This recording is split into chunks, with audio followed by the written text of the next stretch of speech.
welcome to another episode of the Gone Gold podcast. I'm your host Simon Hill, as always. And before we crack on with this episode, make sure you subscribe to this channel. Don't miss a single episode. Also, drop some likes, shares and comments, because believe it or not, the more that you guys interact with us, it means we can supply award-winning content, and it also means we can keep doing this for you as well. Also, check out our socials at Simon H Official, where you'll get an insight into upcoming guests and so much more. Now, let's crack on with this episode. I've been super excited to get this guest on for a long time. She's one of the latest acquisitions on the WWE roster. We talk about everything from training at the age of 15, her debut at the age of 16, then flying off to Japan for a 2-month tour at the age of 18. She's only 20 years old. She's just so bubbly. She laughs so much. And we talk about all of that, as well as her obsession for YouTube videos on llamas and goats. We have a little bit of a dabbing session. You can expect that in there. And I also try and twist her arm into listening to some metal music, which is no preferred taste. It's the Pocky Princess Candyfloss, and she's on the Gone Gold podcast next. So yes, as I said, we're joined by the Pocky Princess. It's Candyfloss. Hello and welcome to the Gone Gold podcast. Thank you for joining us. Oh, thanks for inviting me. I've noticed so much about not just the Candyfloss character, but the real life Candyfloss, and you're so bubbly and outgoing. So this is exactly why I really wanted to get you on. So yeah, I really appreciate you taking your time. 'Cause I know you're busy. You've got calls with NXT a little later, but you know you've taken some time to chat to me. So this is awesome. Yes. Have a little dance. We're going to talk about your dancing in the ring actually a little later. Oh no. I've got video footage, Amy. I have video footage. I'm gonna put that, edit it nice into the podcast. So. Oh great. that horrible dancing. Those dabbing skills are something to be desired. God. Every time I dab, I get so embarrassed. I'm like, why did I just do that? And then I do it again. And I'm like, again, why did I just do that? Every time. It's clearly the new Candyfloss thing. Like, before the end of this podcast, I'm going to get you to dab for us. So. Oh, fine.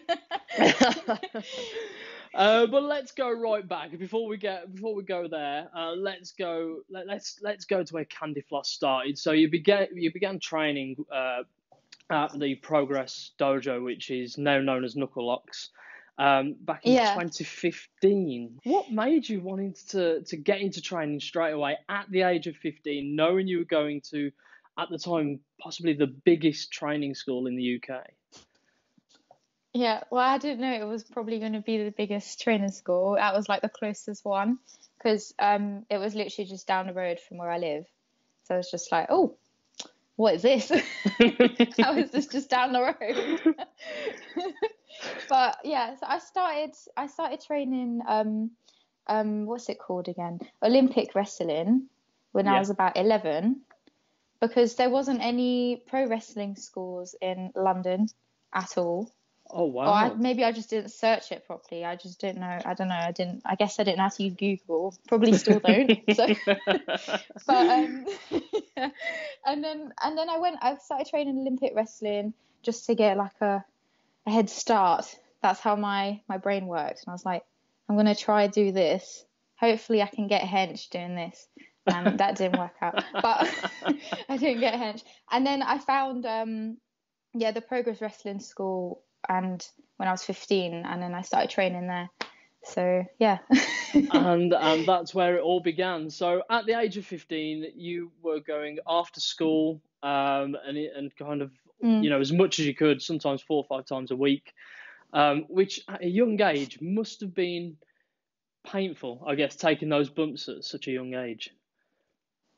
Well, I remember doing my first bump and just because I wanted to be a wrestler so badly. I was like, I'll do anything. So when I did the back bump, I was like, oh, great, okay, is this the career I want?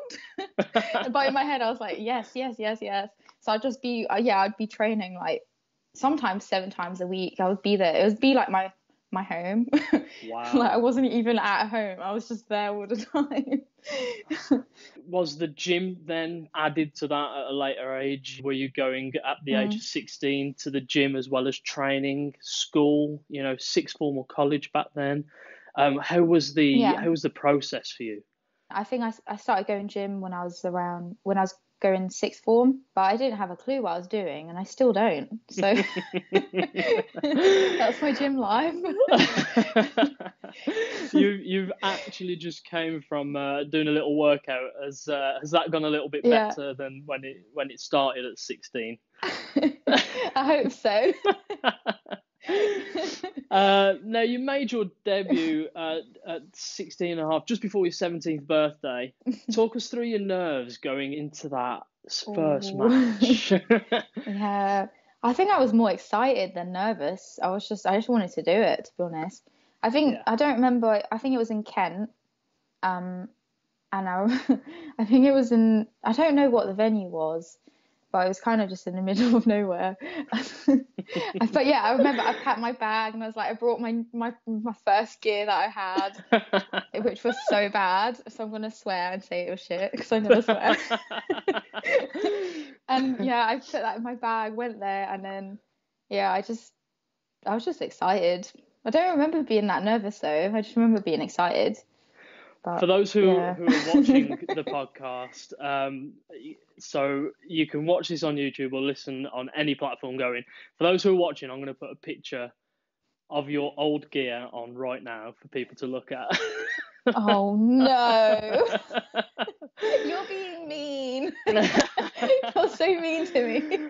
I don't think it gets any worse. Apart from the dancing, I don't think it really gets any worse. So I think you're safe for the rest of the podcast. Fingers crossed.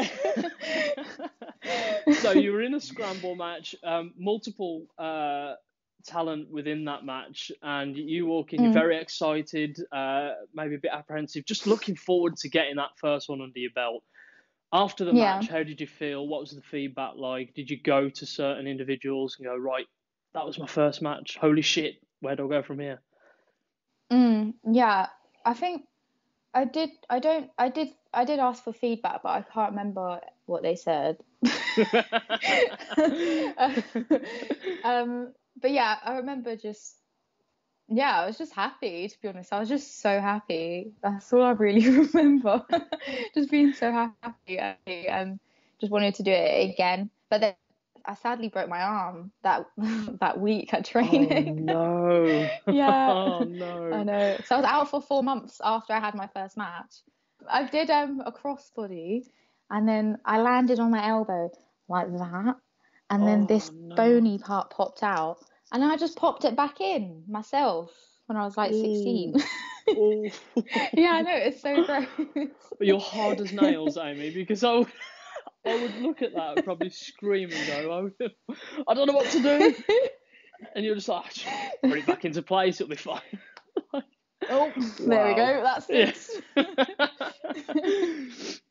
Wow, yeah, hard as nails. And you would only go from strength to strength when you eventually got back in the ring.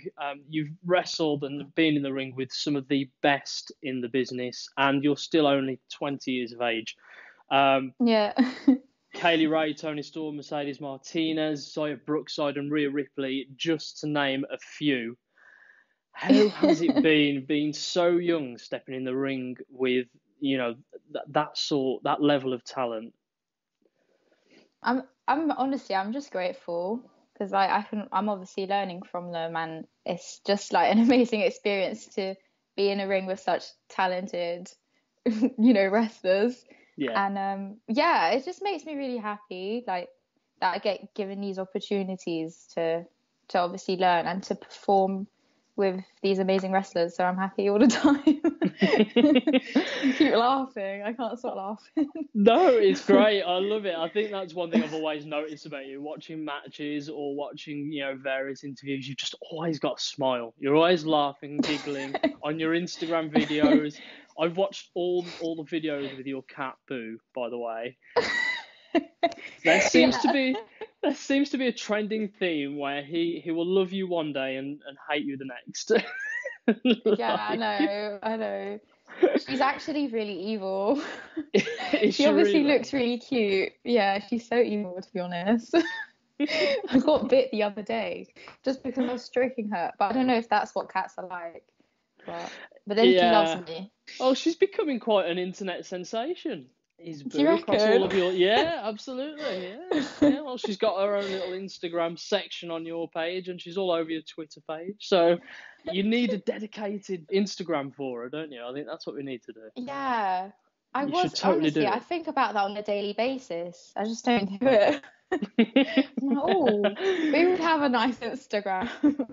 That means you have to make her an email address, like boo@gmail or something. Yeah. Boo loves dreamies at Gmail. She loves her little dreamy treats. I think she might do it. Boo, boo, boo. No, she's just ignoring me. She's not. No, she's not interested. No.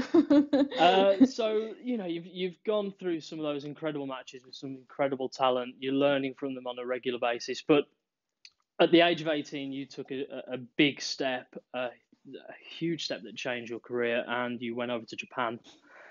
Yeah. That must have been terrifying, exciting, all bundled into one. Talk us through your experiences in Japan whilst you were there.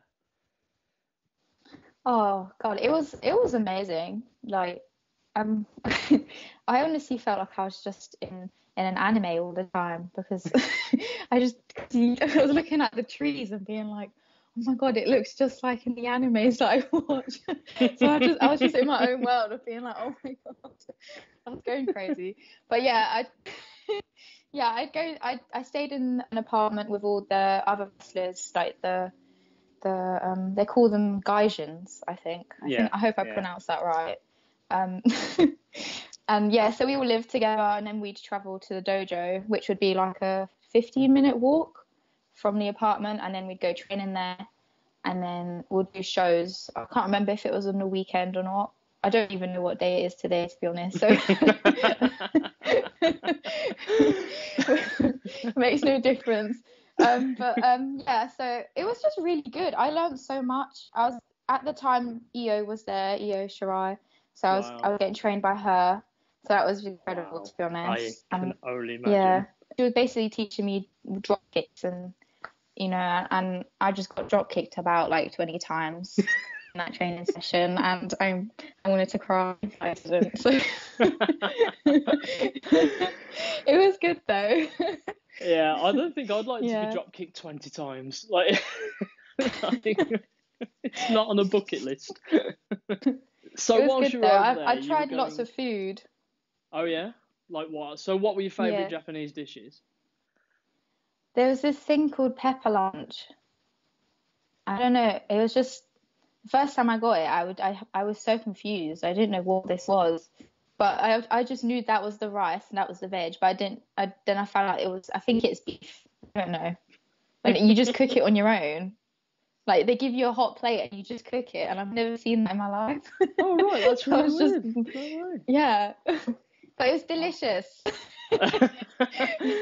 Oh, if I ever make it over to Japan, I'll definitely look out for that, and then I'll take a photo and go, look, I finally understand what the Q were talking about in that podcast episode. Yeah. So you were going through Japan, you were obviously getting trained by the likes of Yoshirai and others, and this experience of being in this house with other wrestlers, was that experience, you go there, you talk about wrestling, you talk about each other's styles, talk about each other's matches, or was it just you guys just having fun, having a good time whilst you were there, and soaking up the atmosphere, I guess? It was a bit of both.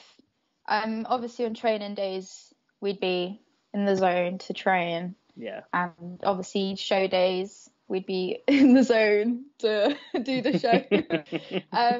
I guess like we would go out and we'd go to places. I think this place called Harajuku that I fell in love with. We'd go out and about and explore Japan and stuff. So it'd be really nice. Yeah, You spent 2 months out nice. there, didn't you? You spent 2 months, 2 months. which is incredible. I'd love to be out there for 2 months. And, just like doing what you love out there as well, just, it tops it off. And at such a young age, you would then have that experience. You brought it back to the UK where you would once again jump in a WWE ring with multiple talent. And to start this year off, you were signed to NXT UK. Let's go right back. Let's go to the tryout. So when I got invited to the tryout, that was I think it was in June or July, one of those months. I can't remember. But yeah, so my mum passed away in May in last year. So I found it quite difficult to just even think about anything but my mum. And then obviously I got told that I'm invited to the tryout. I was like, oh my God, I have to do this.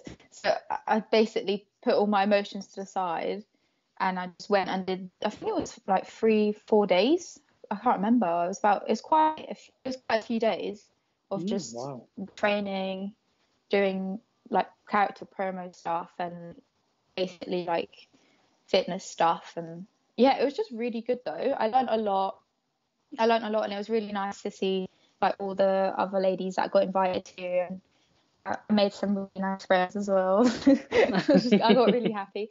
But yeah, it was very intense, and I don't know if it was because I also lost my mum, so I don't know if I felt really like it mentally drained me a bit, but it's probably because of that, and also because it was intense to do as well. Yeah. So but yeah, I think it did come at a good time, but also at the bad time. Yeah. Absolutely. But I guess, like you say, you maybe you put all of your emotion that you were struggling through at the time, and look where that's got you today. You ended up landing a professional contract with this was your dream job, from a very young age, and you're finally now living that dream. Getting signed on the last day of January this year. How was that feeling when you got the email or the text? I got a phone call. Wow. So okay. I got an email and it didn't specify what it was for, but I assumed it must be that because they never phoned me. So then I obviously answered the phone. I answered the phone and then I got told they would like to sign me. And I was on the phone. Oh, that's amazing. Thanks for this opportunity. All right, goodbye. And I just burst out into tears. And I was just so happy. But I was just like holding it in on the phone, just being like, thanks. Just trying to be like professional. But yeah, it's just amazing, to be honest. Like, it's a bit surreal. From what I understand, you were recently injured. Are you now medically cleared to compete again? Yeah, when the whole coronavirus lockdown thing, whatever's happening with this over, then I have to go to the PC and get officially cleared. But I am fine. Like I have seen like a doctor that I got sent to go see, and she said, yeah, I'm fine, but I obviously have to do it on paper as well. Absolutely. Yeah, I am fine. Well, that's good news. So hopefully, when you get to the PC, everything's good, and we get to see you in a WWE ring again very, very, very soon. Yeah. Fingers crossed. Can't wait. So talk me through the Candyfloss character. How that began from the age of 16 to where you are now. It's all about the pocky sweets, the cute, the cute character. But when you're actually in the ring, you're intense. You're everywhere. It's so good to watch your matches because you're always just on every time. So talk me through the evolution of Candyfloss. So it all started with my hair color. So I was 16 when I dyed my hair pink, but I was at the time I was doing my GCSEs, and I kind of felt like a rebel. My school didn't allow coloured hair, and I just didn't care. I was just like, I'm gonna dye my hair pink. What are you gonna do? Do you know what I mean? I was obviously a teenager, so I was just in some weird phase of my life, and then I dyed my hair pink like this. And the funny thing is, pink isn't even my favorite color. Like, I don't know why I decided to do it pink. Yeah, I just don't. What's your favorite color? I don't know what happened.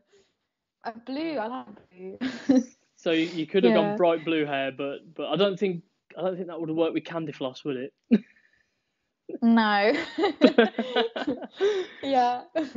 I think I was doing Ring Crew for Progress, and John Briley, he was like, you should be called Candyfloss or Candy. And I was like, all right then, I will. And then that's it. That's how my name Candyfloss came about. But it was quite funny though, because at training, I remember everyone wanted to give me a ring name because I was just wrestling at first under the name Amy, which is the most boring name that could ever exist in wrestling. just literally just Amy. And yeah, and then everyone, like all the trainees, were trying to figure out a ring name for me, and they were coming up with things like Amy Grace or things like something quite basic, and I just always knew that I didn't want to have a normal name. Yeah. But I kind of went with the idea of vanilla, which is awful, but that was before Candyfloss, because I just like vanilla ice cream. But luckily I didn't go with that, because that's rubbish. Yeah, I mean the commentary team would have a laugh at that one, surely. Here's vanilla coming to the ring. Yeah. So basic.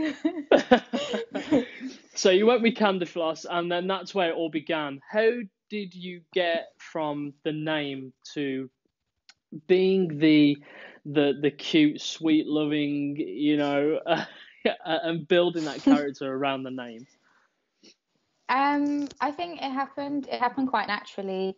I've always got told you should bring in your own personality into your character if you don't know what character you want to be. And I feel like just me as a person just kind of fits my character Candyfloss. It's essentially just me, to be honest, because I do like lollipops and I do like ice cream. I keep laughing. I can't stop laughing.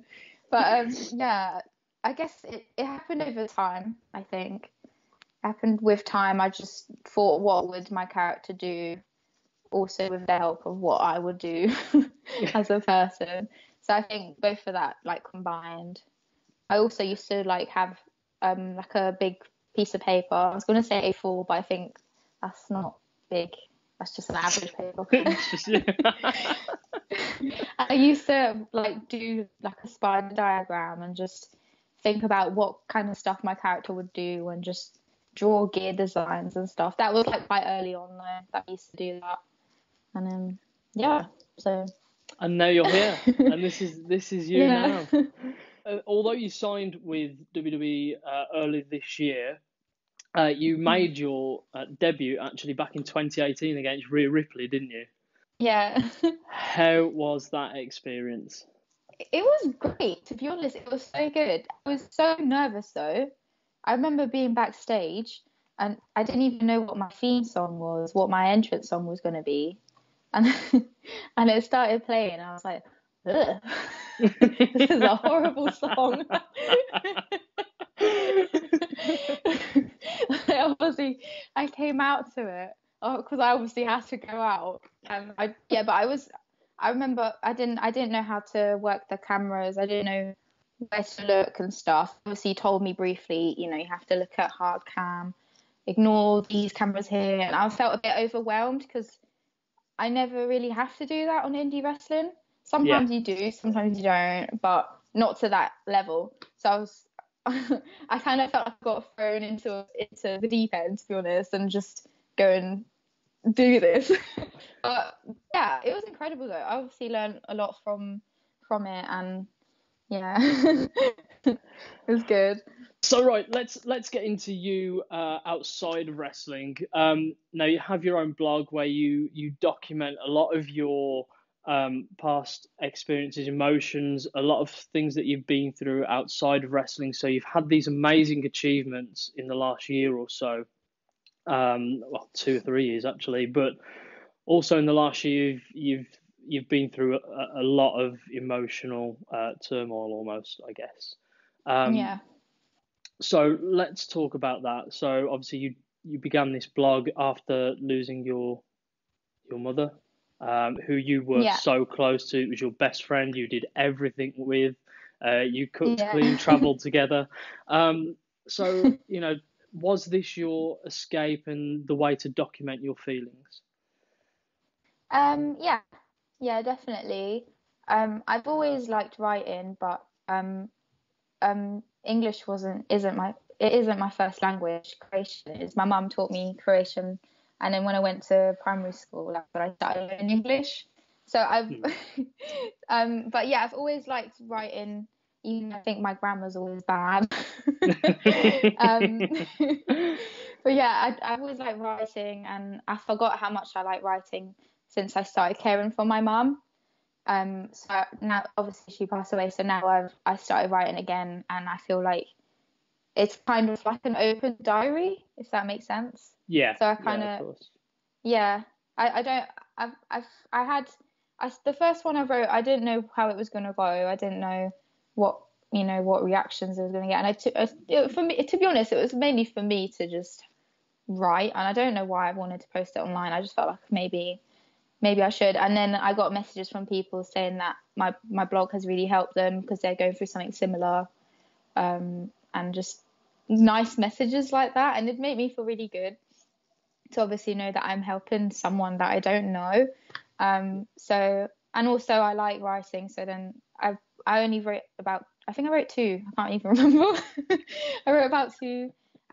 Yeah. So I thought maybe I should just plan it out, but I don't plan it out. I just write it however I feel. Yeah, yeah. And yeah, like a diary. So you've got through two blog posts so far. Are we going to see more of those as we go along? Obviously, you say they're quite sporadic. It's just kind of when you feel like you've got something to document. But Yeah. do you think this is something you're going to continue to do? Yeah, I think so. They're normally quite. My first one I wrote, I think, in like October, and the second one I wrote was maybe about a month ago now. So Yeah. it's quite a gap. But I do think I will continue. I still haven't started my third one, so that says it all. God Who knows knows when it will come out. Yeah, hopefully we'll get the next one soon. Yeah. So you also managed to take up some new hobbies after you lost your mum. Obviously writing being one of them, but cycling, even gardening as well. Yeah. As well as sitting for hours looking for videos of llamas on YouTube. Yeah, 100%. Where did the Can't help obsession myself. for llamas come from? Is this just a feel-good thing for you, or? I just think they're cute. I don't know. I've never seen a llama in my life, but I would like to see one. And I really like goats as well. So we've got goats and llamas. That's your binge. A lot of people have Netflix, And but sloths. and sloths as well. I've seen you attempt to And be a sloth in a gorillas. video. I've got loads. So Yeah. so the idea of taking you on a safari is definitely a thing. You need to go to a safari where there are llamas, goats, and gorillas as well. Yeah. So On the talk same us. farm. So what are the funniest llama videos out there? Where can I check out some really amusing llama videos? YouTube. I can send you the link. Please do. Please do. I will. I will send you the link. It's ridiculous. After this podcast, I am going to be watching llama videos courtesy of Candyfloss. This is just, I don't even know how to explain this right now. Don't forget the gorillas. I won't. No, I do love a gorillas. I've seen a few, but yeah, I don't think our view of gorillas is quite the same. I think you're more of comedy videos. I'm like, oh yeah, they're really cute. I watched one the other day where this lady made friends with a gorilla, and she had a hat, and then the gorilla took the hat and put it on his head. And I was just so mind blown, and I still am. I love watching like David Attenborough documentaries and things like that. Whenever there's stuff like gorillas, like I just get so fascinated that those like they move so similar to we do, or we move so similar to they do. Like it's just so, I don't know, it's captivating to me that, like, again, just like yourself, mind blown, just like, holy shit, how is this a thing? And then, you know, at the same time, we're not allowed, like, so close to them and things like that. So, yeah, it's such a bizarre world. Such a bizarre world. So, yeah, goat videos and llama videos, they're on my agenda now for this afternoon. Now, we're talking about your dance moves earlier. Now, you've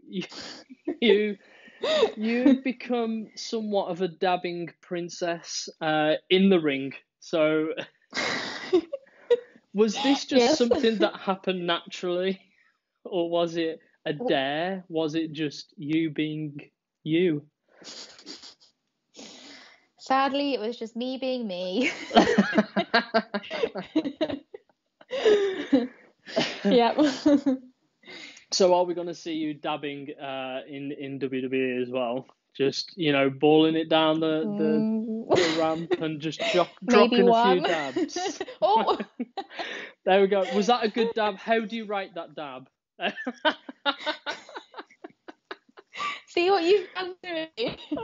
You're making me dab. I know, right? Yours are way smoother than mine. Like mine just look like all crooked and stuff. Like I don't know. I need to work on it. I should have practiced before this podcast, to be honest. There's this one. Go for it. It's the little one. The little one. If you're lazy. That one. No, I think I do prefer that one. Right, enough dabbing, because God knows what people are thinking watching me dab right now. You forged some very close friendships in wrestling as well, which, you know, these days I'm told by many talent that it's quite rare, but you have some of the closest friends to you that are in the business, the likes of Mariah May and Shakara as well, basically your twins, your bezies. You know, Mariah May I had on a podcast only a few weeks ago. Great. She, you know, we spoke about you actually. I think that's where the conversation of getting you on came from initially. So yeah, you know, talk me through those friendships, because you're all around a similar age as well. Yeah, so me and Chikara, we've been friends since basically the first, not the first day of training, but she started maybe about 2-3 months after me, I think. But yeah, it was quite funny because obviously, like, in wrestling's obviously a male-dominated sport, so most of the trainees are males. So I was mainly just training with men all the time. So, and then when Chikara came, I thought, oh my God, there's a girl. I remember sitting on the mats. We were listening to our coach. I don't know what he was saying, but he was saying something. And then I remember just me and Chikara just sitting next to each other, but we've never introduced each other. And then something happened, and then we just laughed, and then we started talking. And since then, we've just been friends. Yeah. So we literally do everything together. Like I've seen so many photos, you guys, and I'm sure you're already aware of this stat, but I did my research on this one, Amy. So Shakara is actually the one wrestler who you've wrestled the most in your entire career. Did you already know I'm not even surprised. Yeah. We probably had about 1 million matches. I've seen a couple of them, and you guys work so well together. Thank you. But I want to talk about your music taste. You've already expressed your entrance music, but you're not a fan of rock and metal and things like that. So what's your music taste? What's currently on? What were you working out to earlier? What's in the headphones? Earlier, I went on Spotify, and I don't normally do this, but I just pressed a random. You know when it has like summer hits. Yeah. So I woke up today thinking I want to go on holiday, but I can't because there's no planes. So then I put on summer hits, and I was just doing my lunges, like songs that I don't listen to. So, so that was today. But any other day, it's got to be Drake. Oh right, okay. So the big Drake fan, big Drake fan. Yeah. So a little truth nugget here, a little bit of an exclusive. I actually went on tour with Drake 3 years ago. Yeah. No.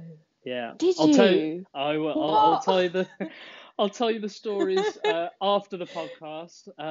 But yeah, I did indeed. What? I have photos and everything. So yeah. You got evidence. I have evidence. A lot of it. So yeah, it was a good time, man. That's It cool. was a big tour. He brought all his boys over and literally had a stage just for his mates, like in the crowd and stuff. That's mad. Yeah, it's crazy. And they just Yeah. had like crates of champagne. I was like, oh man, Yeah, he that's the likes life. champagne, I think. Yeah. I was like, oh, he's living the life, man. That's so cool. But yeah, it was a good time. So yeah, big Drake fan. What's next on the list besides Drake? Drake.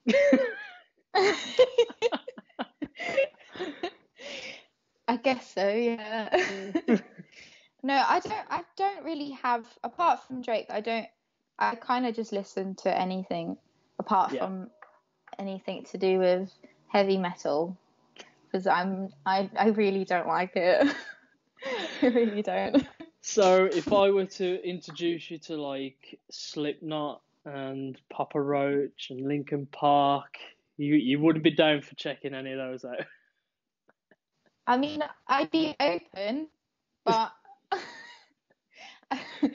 from past experience, I don't think it'll go well. I'm gonna send you a playlist to listen to after this. Like, do your workout tomorrow to this. If I've got to watch llama and goat videos, you have to listen to a playlist. Fine, that's a deal. Okay, that's a deal. I'll take that. Amy, I feel like we've only touched the surface with you. I think you're one of the most talented young women in British wrestling at the moment. I can't wait to see where you go after all of this. I think 2021 is going to be your year for sure. So yeah, I'm really excited. Thank you so much for joining me. Again, I could speak to you for hours. I do know that you've got a call with NXT very shortly though, so I know I can't keep you very long. But yeah, thank you so much for joining me, and hopefully we get to do this in person one day. So that'd be awesome. Yeah, that'd be great. But yeah, well, thank you. It was a lot. It's so much fun. You I'm not about Drake though. Oh, I've got some stories for you about Drake. I've got some stories for you. But yeah, thank you so much for joining me. And yeah, like I said, hopefully we'll get to bump into each other in person very soon. Yeah. Thank you.